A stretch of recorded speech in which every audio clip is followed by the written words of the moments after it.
കടുവകളെയായാലും ആദ്യം ചെയ്യുന്നത് പിടികൂടാനാണ്. പിടികൂടി അതിനെ പരിശോധിച്ച് രോഗമെന്തെങ്കിലും ഉണ്ടോ എന്ന് നിർണ്ണയിച്ച് അതിന് ചികിത്സ കൊടുത്ത് അതിനെ കാട്ടിലേക്ക് വിടാൻ മാത്രം ആരോഗ്യമുണ്ടെങ്കിൽ കാട്ടിലേക്ക് വിടും. ഇല്ലെങ്കിൽ നമ്മൾ നരഭോജിയാണ്. പക്ഷെ എന്നാലും അതിനെ ആദ്യം ഇങ്ങനെ ചെയ്യാം. അത് ആദ്യം വെടിവെക്കണമെങ്കിൽ അതിൻ്റെ പ്രൊസീഡിങ്സ് ഉണ്ടല്ലോ. ഇപ്പം നമ്മൾ വയനാട്ടിൽ തന്നെ കഴിഞ്ഞ 2 ആഴ്ചക്കാലം നിരന്തരമായ ഒരു തീവ്രയത്ന പരിപാടി നിങ്ങളൊക്കെ സാക്ഷികളായതാണ്. പ്രശംസനീയമായ വിധത്തിൽ. പക്ഷേ എന്ത് പറ്റി? അനുയോജ്യമായ സ്ഥലത്ത് കണ്ടുകിട്ടിയാൽ വെടിവെക്കുക എന്ന് പറഞ്ഞാൽ നേരെ അതിനെ ഒരു വന്യമൃഗത്തെ കാണുമ്പോൾ നേരെ വെടിവെക്കുമ്പോൾ അല്ലെങ്കിൽ വെടിവെക്കാൻ പോകുന്നത് അല്ല, അതിനൊന്നും ഒരു പ്രശ്നമില്ല. ഉത്തരവ് മാസങ്ങളായി വന്യജീവി ആക്രമണം മൂലമുള്ള മരണം നാമമാത്രമായി ചുരുങ്ങിയിരുന്നു. പക്ഷേ കഴിഞ്ഞ ഒരാഴ്ചക്കാലമായി സംസ്ഥാനത്തിൻ്റെ വിവിധ ഭാഗങ്ങളിൽ ആനയും കടുവയും ആക്രമിച്ചതിൻ്റെ ഫലമായി ഏറ്റവും ഒടുവിൽ വയനാട്ടിലെ ഒരു ജീവൻ കൂടി നഷ്ടപ്പെട്ടിരിക്കുകയാണ്. അത് വളരെ ജാഗ്രതയോടുകൂടി പ്രവർത്തിക്കേണ്ടതിൻ്റെ ആവശ്യകതയാണ് സർക്കാരിൻ്റെ മുമ്പിൽ ഉയർന്നു വന്നിട്ടുള്ളത്. തീർച്ചയായും തീവ്രയത്ന പരിപാടിയുടെ ഭാഗമായി ഇത്തരം ഹോട്ട്സ്പോട്ടുകളിൽ വിവിധ തരത്തിലുള്ള പരിശോധനകൾ നടത്താൻ വേണ്ടി സ്വീകരിച്ചിട്ടുണ്ട്. ഈ പരിപാടിയുടെ വിജയത്തിന് വേണ്ടിയായി കാര്യക്ഷമമായ നടത്തിപ്പിന് ജില്ലാ കളക്ടറുടെ നേതൃത്വത്തിൽ സ്പെഷ്യൽ മോണിറ്ററിംഗ് ടീമിനെ ഉണ്ടാക്കിയിട്ടുണ്ട്. അതിൽ ജില്ലയിലെ മുതിർന്ന ഉദ്യോഗസ്ഥന്മാരാണ് അംഗങ്ങളായിട്ടുള്ളത്. ഒപ്പം തദ്ദേശ സ്വയംഭരണ സ്ഥാപനങ്ങളുടെ പ്രതിനിധികളും. ഈ സമയത്ത് നടക്കാതെ പോയത് തെരഞ്ഞെടുപ്പ് കാലമായതുകൊണ്ട് ആ റിവ്യൂ പ്രതിമാസം ഒരിക്കലെങ്കിലും നടത്തേണ്ടതാണ്. അത് നടന്നു കാണില്ല എന്നാണ് പൊതുവെ നിഗമനത്തിലെത്തേണ്ടത്. നമ്മളിതുവരെ ചെയ്തു വന്നിരുന്നത് ഏതുതരം സഹായം നൽകുന്നതിനും വ്യക്തികൾക്ക് സഹായം നൽകുന്ന പോലെ ഗവൺമെൻറ് നൽകാൻ പറ്റില്ല. നിലവിലുള്ള നിയമത്തിനും തീരുമാനങ്ങൾക്കും അനുസരിച്ച് മാത്രമേ ഗവൺമെൻറ്റിന് പ്രവർത്തിക്കാൻ കഴിയൂ. അത് സമരത്തിന് നേതൃത്വം കൊടുക്കുന്ന എല്ലാ രാഷ്ട്രീയ പാർട്ടി നേതാക്കന്മാർക്കും പ്രവർത്തകന്മാർക്കും അറിവുള്ളതാണ്. അറിഞ്ഞുകൊണ്ട് തന്നെ 10 ലക്ഷം കിട്ടാൻ വേണ്ടി സമരം നടത്തുന്ന ഒരു രീതി നമ്മൾ കണ്ടു. അത് ആരും സമരം നടത്തിയില്ലെങ്കിൽ ചോദിച്ചാലും പറഞ്ഞാലും ഇല്ലെങ്കിലും അത് മാൻഡേറ്ററിയാണ്. അപ്പോൾ അതിന് നമ്മൾ ചെയ്യാറ് ആദ്യം ഇതൊക്കെ പരിശോധനയ്ക്ക് വിധേയമാകുമ്പോൾ സമയമെടുക്കുന്നുണ്ട്. പകുതി സംഖ്യ ആദ്യ ഗഡു എന്നുള്ള നിലയിൽ അവർ നിർദ്ദേശിക്കുന്ന ബന്ധുക്കൾക്ക് നൽകാറാണ് പതിവ്. ബാക്കിയുള്ളത് രേഖകൾ സമർപ്പിക്കുന്നതനുസരിച്ച് നൽകും. ഈ നടപടിക്രമമായി പാലിച്ചുകൊണ്ടല്ലാതെ നമുക്ക് ഗവൺമെൻറ്റിന് അതാരായിരുന്നാലും പഞ്ചായത്തായാലും രാഷ്ട്രീയ പാർട്ടികളായാലും അതിനനുസരിച്ചേ പ്രവർത്തിക്കാൻ കഴിയും. എന്നാൽ ചില പ്രത്യേക ഘട്ടങ്ങളിൽ ചില പ്രത്യേക പരിഗണനകൾ മുഖ്യമന്ത്രിക്ക് അത്തരം കാര്യങ്ങളിൽ പരിശോധനയ്ക്ക് വിധേയമാക്കാവുന്നതാണ്. ഈ കാര്യത്തിൽ ഇന്നത്തെ നിലവിലുള്ള നിയമം അനുസരിച്ച് ജോലി സാധ്യതയുള്ളത് അവർക്ക് നൽകാനുള്ള നടപടികൾ സ്വീകരിക്കാൻ നിർദ്ദേശം കൊടുത്തിട്ടുണ്ട്. ഈ മോണിറ്ററിംഗ് കമ്മിറ്റി ഇന്നോ നാളെയോ യോഗം ചേർന്ന് സ്ഥിതിഗതികളാകെ വിലയിരുത്തി പ്രസ്തുത പ്രദേശങ്ങളിൽ ഇപ്പോൾ ചെയ്യുന്നതിന് പകരം എന്ത് നടപടിയാണ് സ്വീകരിക്കേണ്ടത് എന്ന് നിർദ്ദേശിക്കാൻ പറഞ്ഞിട്ടുണ്ട്. ജില്ലാ കളക്ടറുമായിട്ട് സംസാരിച്ചിട്ടുണ്ട്, DF ആയിട്ട് സംസാരിച്ചിട്ടുണ്ട്.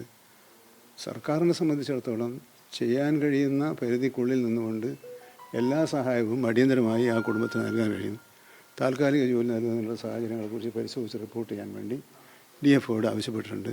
ജോലി കൊടുക്കുന്ന കാര്യത്തിലും അനുഭാവപൂർണ്ണമായ നിലപാടാണ്. പക്ഷേ ഉദ്യോഗസ്ഥന്മാർക്ക് നിയമമനുസരിക്കുന്ന വിധത്തിൽ പ്രവർത്തിക്കാൻ കഴിയുള്ളൂ എന്ന കാര്യം പൊതുവെ എല്ലാവർക്കും അറിയുന്നതാണ്. അതുകൊണ്ട് ഇപ്പോഴത്തെ സാഹചര്യത്തിൽ വളരെ പ്രകോപനപരമായ നിലപാടുകൾ സ്വീകരിക്കുന്നതാണ് ഞാൻ നേരത്തെയും അപേക്ഷിക്കാറ്, ഇപ്പോഴും ഞാൻ അപേക്ഷിക്കുന്നു. ഗവൺമെൻറ്റിന് ചെയ്യാൻ കഴിയുന്ന എല്ലാ കാര്യങ്ങളും കാലതാമസം വഴിയാതെ ചെയ്യാനുള്ള നടപടികൾ സ്വീകരിക്കുന്നതാണ്. നഷ്ടപരിഹാരം അല്ലാതെ പ്രതിഷേധത്തെ ഞാനൊരിക്കലും തള്ളിപ്പറയും. പക്ഷെ അത് വല്ലാത്ത പ്രകോപനപരമായ രീതിയിലാകരുത്. അവർക്ക് ആവശ്യം ഉന്നയിക്കാനുള്ള സ്വാതന്ത്ര്യമുണ്ട്.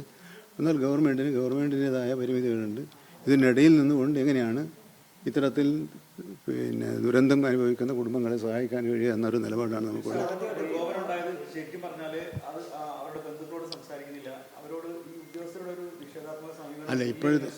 ഇപ്പോഴത്തെ ഒരു പ്രശ്നം ഇപ്പോൾ കളക്ടർ ഈ 3 ദിവസമായി സത്യപ്രതിജ്ഞ കാരണം തെരഞ്ഞെടുപ്പുമായി ബന്ധപ്പെട്ട ജോലികളിൽ വ്യാപൃതരാകുന്നത് കൊണ്ടുള്ള ഒരു ചെറിയ കാലതാമസം ഉണ്ടായിട്ടുണ്ട്. പക്ഷേ അത് മനഃപൂർവ്വമല്ല, അവരുടെ കൃത്യനിർവഹണവുമായി ബന്ധപ്പെട്ട് തന്നെയാണ്. അപ്പോൾ ഇന്നാണിപ്പോൾ എല്ലാ ജില്ലകളിലും വിവിധ തദ്ദേശ സ്വയംഭരണ സ്ഥാപനങ്ങളിലെ ജനപ്രതിനിധികൾ പ്രതിജ്ഞയെടുക്കുന്നത്. അതിനൊക്കെ മേൽനോട്ടം വഹിക്കേണ്ടത് ആദ്യത്തെ ഉത്തരവാദി ജില്ലാ കളക്ടർ തന്നെയാണ്. അപ്പോൾ അങ്ങനെ ഒരു പ്രയാസം അവർക്കുണ്ട്. അപ്പോൾ അതൊന്നും മനഃപൂർവ്വമല്ല എന്ന് പറയാനാണ് ഞാൻ ആഗ്രഹിക്കുന്നത്. കൃത്യാന്തര ബാഹുല്യം കൊണ്ട് സംഭവിക്കുന്ന ചില പോരായ്മകളുണ്ട്. ആ പോരായ്മകൾ പരിഹരിക്കുന്നതിന് വേണ്ടിയാണ് അടിയന്തരമായും ജില്ലാ മോണിറ്ററിംഗ് കമ്മിറ്റി യോഗം വിളിച്ചു കൂട്ടാനുള്ള നിർദ്ദേശം നൽകിയിട്ടുള്ളത്. അടിയന്തരമായി ഇത് പരിഹരിക്കും. ആ ജില്ലയിൽ നിന്നുള്ള മന്ത്രിയുമായി സംസാരിച്ചിട്ടുണ്ട്. അദ്ദേഹം തന്നെ സൗകര്യം കിട്ടുമെങ്കിൽ ആ മോണിറ്ററിംഗ് കമ്മിറ്റി യോഗത്തിൽ പങ്കെടുക്കണമെന്ന് അദ്ദേഹത്തോട് അഭ്യർത്ഥിച്ചിട്ടുണ്ട്. കാരണം ഈ ആഴ്ചകളിൽ അങ്ങനെ ഒരു അസൗകര്യം ഉണ്ട് എന്നുള്ളത് വസ്തുതയാണ്. എന്നാൽ അസൗകര്യം പറഞ്ഞ് മാറി നിൽക്കുകയല്ല, അതേസമയത്ത് അവർക്ക് അവരുടെ ഡ്യൂട്ടി നിർവഹണവും ഇത്തരം കാര്യങ്ങളുടെ ഇടപെടലും സംബന്ധിച്ച് ചെറിയൊരു പോരായ്മ ഉണ്ടായിരിക്കാം. ആ പോരായ്മ മനഃപൂർവ്വമായിട്ട് വല്ലതും ഉണ്ടെങ്കിൽ അത് ആലോചിക്കുകയും ചെയ്യുക, അന്വേഷിക്കുകയും ചെയ്യുക. കളക്ടർ വരണം സ്ഥലത്ത് നിന്നുള്ള ആവശ്യത്തിൽ അവർ ഉറച്ചു നിൽക്കണം. അങ്ങനെയെങ്കിൽ അല്ല, ഇപ്പം നമ്മുടെ വനംവകുപ്പിലെ ഉദ്യോഗസ്ഥർ DFO ഉൾപ്പെടെയുള്ള വനംവകുപ്പിലെ ഉദ്യോഗസ്ഥന്മാരാണുള്ളത്. ജില്ലാ കളക്ടർക്ക് ഇങ്ങനൊരു പ്രയാസമുണ്ട്. എന്നാലും ഞാൻ അവർ കുറച്ച് കഴിഞ്ഞാൽ എന്താണെന്ന് അന്വേഷിച്ച് സ്ഥിതിഗതികൾ അന്വേഷിച്ച് വിവരം തരാമെന്ന് പറഞ്ഞിട്ടുണ്ട്. അവരെ ശ്രദ്ധ ഇന്നുണ്ടാവും. ശരി. അല്ല, അതിപ്പം നമ്മളിപ്പം കഴിഞ്ഞ കുറേ മാസങ്ങളായി അത്തരം കാര്യങ്ങളിൽ വളരെ കാര്യക്ഷമതയോടുള്ള പ്രവർത്തനം നമ്മൾ കാണുകയില്ല. പിന്നെ അവരുടെ ഭാഗത്തു നിന്നുള്ള വീഴ്ച ഉണ്ടായാൽ ആ വീഴ്ച തിരുത്തണമെന്ന് ആവശ്യപ്പെടാം. ഞാൻ കഴിഞ്ഞ ദിവസം അതാ പറഞ്ഞത്. ഇപ്പോൾ അവർ എൻ്റെ ഒരു അഭിപ്രായത്തിൽ കാര്യക്ഷമമായി കഴിഞ്ഞ കുറേ നേരത്തെ ഉണ്ടായിരുന്ന സാഹചര്യങ്ങളിൽ നിന്ന് വ്യത്യസ്തമായി കുറേ കൂടി മെച്ചപ്പെട്ട ഒരു സാഹചര്യത്തിലേക്ക് അവർ വളർന്നു വന്നിട്ടുണ്ട്. അതിനെ നിരാശപ്പെടുന്ന വിധത്തിലല്ല, അതിനെ പ്രോത്സാഹിപ്പിക്കുന്ന വിധത്തിലാണ് ഗവൺമെൻറ് പെരുമാറുന്നത്. ഇനിയും മെച്ചപ്പെട്ട പ്രവർത്തനം കാഴ്ചവെക്കേണ്ടതുണ്ട് എന്ന് തന്നെയാണ് ഗവൺമെൻറ്. അല്ല, പിടികൂടാൻ ആവശ്യമായ എന്താണ് വെടിവെക്കാൻ ഉൾപ്പെടെയുള്ള നിർദ്ദേശം. അല്ല, അങ്ങനെയല്ല. അതിന് നമ്മളിത് ഒരുപാട് കണ്ടതാണല്ലോ. കടുവകളെയായാലും ആദ്യം ചെയ്യുന്നത് പിടികൂടാനാണ്. പിടികൂടി അതിനെ പരിശോധിച്ച് രോഗമെന്തെങ്കിലും ഉണ്ടോ എന്ന് നിർണ്ണയിച്ച് അതിന് ചികിത്സ കൊടുത്ത് അതിനെ കാട്ടിലേക്ക് വിടാൻ മാത്രം ആരോഗ്യമുണ്ടെങ്കിൽ കാട്ടിലേക്ക് വിടും. ഇല്ലെങ്കിൽ നമ്മൾ നരഭോജിയാണ്. പക്ഷെ എന്നാലും അതിനെ ആദ്യം ഇങ്ങനെ ചെയ്യാം. അത് ആദ്യം വെടിവെക്കണമെങ്കിൽ അതിൻ്റെ പ്രൊസീഡിങ്സ് ഉണ്ടല്ലോ. ഇപ്പം നമ്മൾ വയനാട്ടിൽ തന്നെ കഴിഞ്ഞ 2 ആഴ്ചക്കാലം നിരന്തരമായ ഒരു തീവ്രയത്ന പരിപാടി നിങ്ങളൊക്കെ സാക്ഷികളായതാണ്. പ്രശംസനീയമായ വിധത്തിൽ ഉറപ്പിച്ചു. പക്ഷേ എന്ത് പറ്റി? അനുയോജ്യമായ സ്ഥലത്ത് കണ്ടുകിട്ടിയാൽ വെടിവെക്കുക എന്ന് പറഞ്ഞാൽ നേരെ അതിനെ ഒരു വന്യമൃഗത്തെ കാണുമ്പോൾ നേരെ വെടിവെക്കുമ്പോൾ ഈ വെടിവെക്കാൻ പോകുന്നത്. അല്ല, അതിനൊന്നൊരു പ്രശ്നമില്ല. ഉത്തരവുകൾ കിട്ടാത്തതിൻ്റെ ഒരു കുഴപ്പം ഇപ്പോൾ ഇല്ല. അതിലെ പഴയ കഥകളാണ്. അല്ല, ഒരു നിവൃത്തിയും ഇല്ലെങ്കിൽ വെടിവെക്കുക എന്നുള്ളതാണ് സർക്കാരിൻ്റെ നിലപാട്. നിലവിലുള്ള നിർദ്ദേശം ഈ നിരീക്ഷണം ശക്തിപ്പെടുത്തി കടുവയെ പിടികൂടാൻ ആവശ്യമായ നടപടികൾ സ്വീകരിക്കുക. നടപടിയുടെ ഭാഗമായി മയക്ക് വെടിവെക്കുക എന്നുള്ളത് ഉൾപ്പെടെയുള്ള കാര്യങ്ങളുണ്ട്. അതിന്